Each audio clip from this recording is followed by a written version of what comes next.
Alors aujourd'hui, j'ai 1 minute pour vous présenter Tranquillité. On va y aller tranquillement.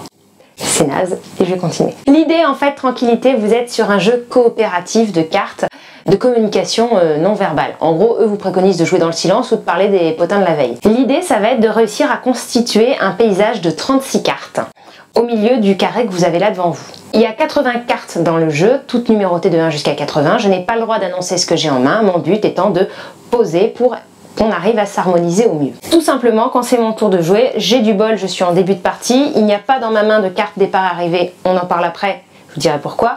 Je peux poser ce que je veux et comme je suis quelqu'un qui estime pas très bien, je vais poser, hop, j'ai posé un 30 ici, voilà, je trouve ça très joli. Le 30, pour le moment, il ne se passe rien en début de partie, je peux poser ce que je veux et compléter ma main dans ma pioche personnelle parce que c'est comme ça. Mettons que c'est Nounours qui a posé le 30, la règle de pause qui s'applique dorénavant va être, si je veux par exemple poser le 32 juste à côté, il faut que je paye 2 cartes de ma main parce qu'il y a un écart de 2 cartes. Automatiquement, ces cartes-là sont jetées et elles ne seront jamais récupérées de la partie. Donc, vous comprenez bien, 36 cartes, 80 points en tout, vous n'allez pas pouvoir tout poser. La deuxième astuce, donc je viens de compléter ma main à 5. Vous vous doutez bien que donc entre 2 cartes, je ne peux jamais mettre un écart de plus de 4 cartes, puisque si j'en pose une, il me reste que 4 cartes en main. On commence à avoir mal au cerveau. Troisième chose dans les règles de pose importantes, si jamais dans votre main, la carte arrivée ou départ rejoint votre main, vous êtes, si elles ne sont pas encore posées, forcé de les poser. Pour ça, en fait, la carte départ est arrivée, c'est 8 cartes.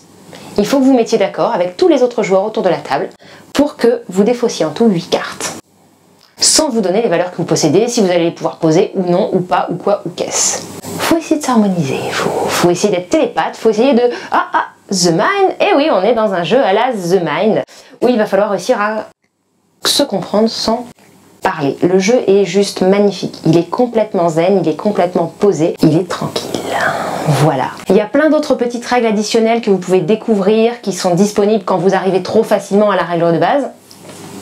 Voilà, je vous laisse tenter votre chance. Donc il est pas compliqué, donc jouable à partir de 8 ans sans aucun problème.